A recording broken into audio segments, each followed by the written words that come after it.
이제 추수감사주의를 영어로 보면은 Thanksgiving Day 이렇게 되어 있습니다. Thanksgiving Day. 네, Thanks 감사는 생각하다, think에서 유래된 거예요. 그러니까 하나님께 대해서 생각하면은 감사가 저절로 나온다는 겁니다. 그러니까 우리는 누구 철학자 말대로 인간은 생각하는 갈대다. 네? 생각하면서 살아가는 거예요. 생각하면서 일을 하고 생각하면서 공부하고 생각하면서 모든 일을 하는 거예요. 그래서 하나님의 은혜를 생각하면서 감사가 나오는 것입니다. 자, 그렇다면 첫 번째로 왜 우리가 하나님 앞에 감사해야 되느냐? 감사 이유가 나오지요. 감사의 이유. 이것은 하나님의 뜻이기 때문에 그렇습니다. 18절 하반절에 너희를 향하신 하나님의 뜻이니라 그랬죠. 하나님의 뜻이니라. 여기서 감사하라는 단어가 명령어로 쓰여 있습니다. 살인하지 말라, 가늠하지 말라, 부모를 공경하라 등 모든 계명이 명령인 것처럼 범사에 감사하라 역시 명령이라는 사실을 우리는 명심해야 되는 것입니다. 명령은 해도 되고 안 해도 되고 아니죠. 절대 가치를 두고 해야 된다는 것입니다. 절대 가치를 두고 해야 되는 거예요. 그래서 모든 일에 감사하는 것이 피조물인 인간이 반드시 하나님께 드릴 최선의 의무이고 이유라는 것입니다. 그래서 시편 136편 1절에서 26절 말씀까지는 다 감사에 대해서 나와 있잖아요. 여호와께 감사하라. 그는 선하심이 인자하심이 영원하미로다. 영원하미로다. 식물을 주신 여호와께 감사하라. 그는 선하심이 영원하심이로다. 하루의 군대를 치신 이에게 감사하라. 그는 선하심이 인자하심이 영원하미로다 라고 하면서 감사가 처음부터 끝까지 나오고 있어요. 이것은 뭐냐? 우리가 인간으로서 태어날 때부터 죽을 때까지 감사라는 거예요. 하루 시작할 때부터 마칠 때까지 감사라는 거예요. 감사라는 겁니다. 감옥과 수도원의 차이는 뭔 줄 압니까? 감옥은 원망 불평하는 사람들이 있는 곳이 감옥이에요. 내가 안 걸렸으면 이곳에 안 올 터인데 누가 고자질해서 나가 여기 왔네? 왜 나가 여기 와 있어? 하면서 불평하는 사람들이 감옥에 있습니다. 근데 수도원에 있는 사람들은 어때요? 하루 한 끼를 먹지라도 그 빵 조각을 놓고서 감사해요. 자기 육신을 최고조로 정말로 그 낮은 자리에서도 감사해요. 이제 호렙산 그 문축턱에 올라가기 전에 그 이제 수도원이 있어요. 수도원이라고 해서 먹을 것이 풍족한 것이 아니죠. 그런데도 찬송 소리가 나오고 감사 소리가 흘러나와요. 근데 호텔이 많은 도시에서 보세요. 감사 소리가 나오는가? 감사 소리가 안 나와요. 왜 그럴까요? 그것은 하나님에 대한 깊은 감사가 있는 사람은 어디 있든지 감사해요. 그러나 도리어 성경에서 감옥에 있으면서도 감사한 사람이 있어요. 바울 사도예요. 사자굴에서도 감사한 사람이 있어요. 다니엘이. 불무불 속에서도 감사한 사람이 있어요. 바로 다니엘의 친구들이에요. 다 잃어버리고도 감사한 사람이 있어요. 욥이라는 사람이 감사했어요. 욥은 우리와 다른 사람이니까, 성경에 기록된 사람이니까 감사할 수 있지. 나 같은 사람이 무슨 뭐 건강 잃고 자식 잃고 직장 잃고 감사할 수 있어? 근데 성경은 엘리야도 우리와 같은 성정이 같은 사람이로되 그랬어요. 똑같다는 거예요. 똑같아. 그런데도 그들은 감사했어요. 왜 그럴까요? 감사가 그들에게는 넘쳐 있기 때문에 감사한 것입니다. 두 번째로 감사의 내용이에요. 자, 88절 나오죠? 범사에 감사하라 그랬어요. 범사에 감사하라. 예? 잘되고 성공하고 건강하고 잘 나가고 취직되고 그때만 감사하는 것이 아니죠. 이 범사라고 하는 것은 바울 사도가 깨달았잖아요. 빈부에 처할 줄도 하고 빈궁에 처할 줄도 알고 풍부에 처할 줄도 알고 약해 보기도 하고 건강해 보기도 하고 유대인의 관한 종으로서 존경도 받아보기도 하고 이제는 예수 믿는 것 때문에 돌로 맞아서 성에서 내침을 당하기도 하고. 그런데 어떤 형편이든지라고 말하고 있어요. 범사에 감사하라. 범사에 감사하라. 데살로니가 교회가 이 서신을 받을 무렵 그 교회는 환란의 한복판에 있었습니다. 1장에서 읽어보면은 이 데살로니가 교회가 많은 어려움이 있다는 것을 알 수 있어요. 그 환란 가운데서도 여전히 하나님께 감사했어요. 감사했어요. 그래서 이 서신에는 환란이나 고난이라는 단어가 유난히 자주 등장합니다. 베드로 전서에서도 고난이라는 단어가 많이 나오죠. 근데 바로 데살로니가 전서에서도 고난이라는 단어가 많이 나옵니다. 그러면서 살전 1장 2절에 4절 말씀은 우리가 너희 모두로 말미암아 항상 하나님께 감사하며 기도할 때 너희를 기억하면 너희의 믿음의 역사와 사랑의 수고와 우리 주 예수 그리스도에 대한 소망의 인내를 우리 하나님 아버지 앞에서 끊임없이 기억하미니 하나님의 사랑하심을 받은 형제들아 너희를 택하심을 아노라 그랬어요. 바울 사도는 그들을 생각할 때마다 또 하나님께 감사했어요. 왜 감사했을까요? 그 고난 가운데서도 신앙의 경고함을 가지고 승리하고 있다는 내용을 들었기 때문에 바울 사도가 감사한 거예요. 목회자에게 있어서 뭐가 감사합니까? 성도들이 믿음을 굳건하게, 가정이 어려운 일이 당했네, 흔들리지 않아요. 그 믿음 생활을 잘하고 교회에 열심히 출석하고 어떻게든 믿음으로 살아보려고 하는 사람을 보면은 목사인 저도 어느 때는 존경스러워요. 바로 그분 앞에서는 목회자도 참 겸손해져요. 이야, 대단하다 신앙이. 근데 뭐냐, 신앙생활을 하나의 거추장스러운 걸로 생각을 알고 필요할 때는 주님 찾고 지금 뭐 괜찮다 싶으면은 뭐 주님은 안주에도 없고 자기 할 일 다 하고 다니고, 그런 사람 보면은 참 안타까워요. 영적으로 불쌍해. 영적으로 불쌍한 사람이 있어요. 영적으로 존경하고 저 사람에게는 하나님의 은혜가 넘쳐야 될 터인데 이렇게 동정하는 사람도 있는가 반면에 어느 분은 안타까워요. 저러다가 무슨 일이 생기지 않을까, 저러다가 저러면 안 될 터인데. 목회자가 그 사람을 볼 때 고개를 끼우뚱거리면 그거 안 되는 거예요. 어제 어느 분 신방을 갔었는데 가족 사진을 예쁘게 잘 찍어놨어요. 그러다가 이 얘기 나오는 끝에 저 사진이 누구 남편의 그 사진 그 기술사가 있는 곳에서 찍었습니다. 근데 그 사람 이름이 생각이 안 나는, 갑자기. 제가 기억이 괜찮거든요. 그러다가 누구 세 번째 하다가 생각이 났어요. 왜 그럴까요? 자주 만나는 사람, 자주 대하는 사람은 금세 이름이 나지요. 생각이 나죠. 왜? 기도가 나오니까. 근데 제 기억 속에서 잊혀진 사람, 떠나간 사람은 기도에도 안 나와요. 기도 나옵니까? 기도 안 나와요. 이미 마음에서 정리했다는 거예요. 안 나오는 거예요.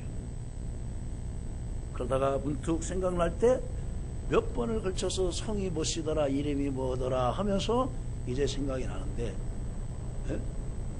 그로부터는 또 잊어버리죠. 여러분에게는 이런 사람이 되지 않기를 주님의 이름으로 간절히 축원합니다. 아침 저녁으로 생각나고, 또한 교회 무슨 행사가 있을 때마다 생각날 수 있는 사람, 그런 사람은 행복한 사람이에요. 누군가 자기를 위해서 기억하고 기도해 줄 수 있는 사람이 있다는 것은 참 행복한 거예요. 감사의 내용은 뭐예요? 범사의 모든 것이라고 했어요. 범사의 모든 것, 모든 것. 가난할 때나 건강할 때나, 잘 나갈 때나 안 나갈 때나, 태어날 때나 병들었을 때나 죽을 때나 다 감사할 수 있는 거예요. 감사할 수 있는 거예요. 오전에도 우리가 찬양했잖아요. 하나님의 크신 은혜라. 더 큰 은혜는 예수 믿게 된 은혜가 얼마나 감사합니까? 그 하나만으로도 우리는 감사할 수가 있어요. 감사할 수 있어요. 다음에 세 번째는 뭐냐? 감사의 방법이죠. 절대 감사해. 절대 감사. 그러면 절대 감사한 사람은 어느 때 절대 감사하냐? 16절 17절이 이제 근간이 돼요. 뭐냐? 항상 기뻐하는 사람. 기뻐하는 사람들 얼굴 보세요. 감사가 넘쳐나지요. 그래서 빌립보서에 보면 옥중서신인데 빌립보 성도들에게 바울사도가 한 말이에요. 항상 기뻐하라. 다시 말하오니 기뻐하라. 기뻐하라. 기뻐하라는 말이 많이 나와요. 기뻐하라는 말이. 오전에도 얘기했지만 신앙의 극치는 감사의 수준에 달려있어요. 감사해. 그 사람 아무리 신앙이 좋다고 하고 금식을 뭐 했다고 하고 해도 감사가 없는 사람, 어려운 역경 속에서도 감사하지 않는 사람, 신앙은 아직도 어린아이의 수준인 거예요. 그러나 초신자일지라도 정말로 나를 더 단련시키기 위한 하나님의 시험인 것 같습니다. 그렇다고 제가 믿음 생활을 쳤겠습니까? 더 열심히 믿어야죠. 이런 사람은 정말로 믿음이 성장한 것을 보게 되죠.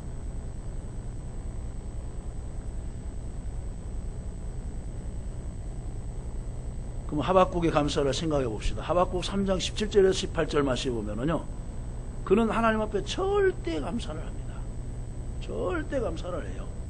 비록 무화과 나무가 무성하지 못하며 포도나무에 열매가 없으며 감람나무에 소출이 없으며 밭에 먹을 것이 없으며 우리의 양이 없으며 외양간에 소가 없을지라도 나는 여호와로 말미암아 즐거워하며 나의 구원의 하나님으로 말미암아 기뻐하리로다. 다 없어요.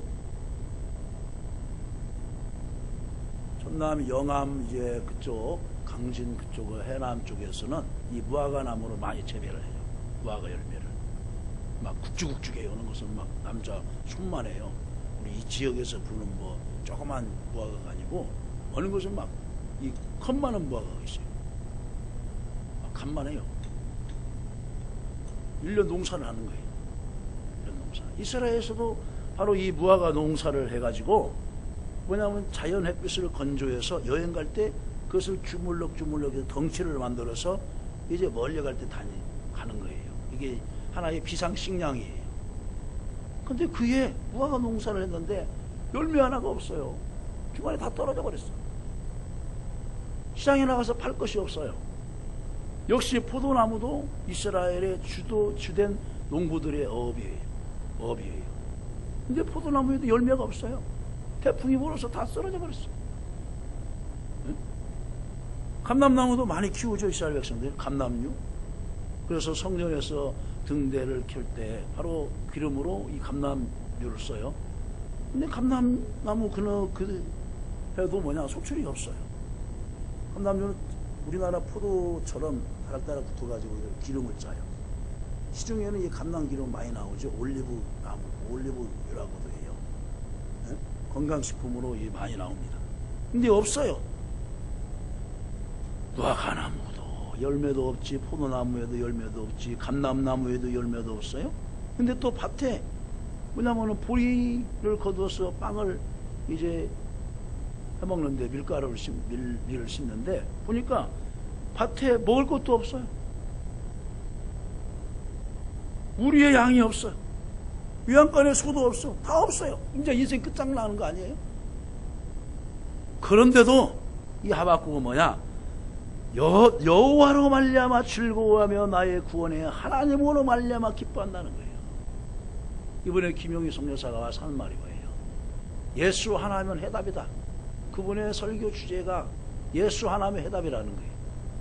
포도나무에 수출이 없고 무화과나무에 과실이 없고 밭에 곡식이 없고 우리의 양이 없고 소가 없고 하여도 예수 하나 있으면 된다는 거예요.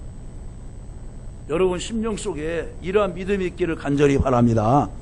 예수님 한 분이면 다 해답이 없는 거예요. 인생 해답. 성경은 인생 문제를 해답시켜주는 말이에요. 구하라, 내가 들어주겠다. 찾아라, 내가 만나주겠다. 예수님 만나면 해결되잖아요.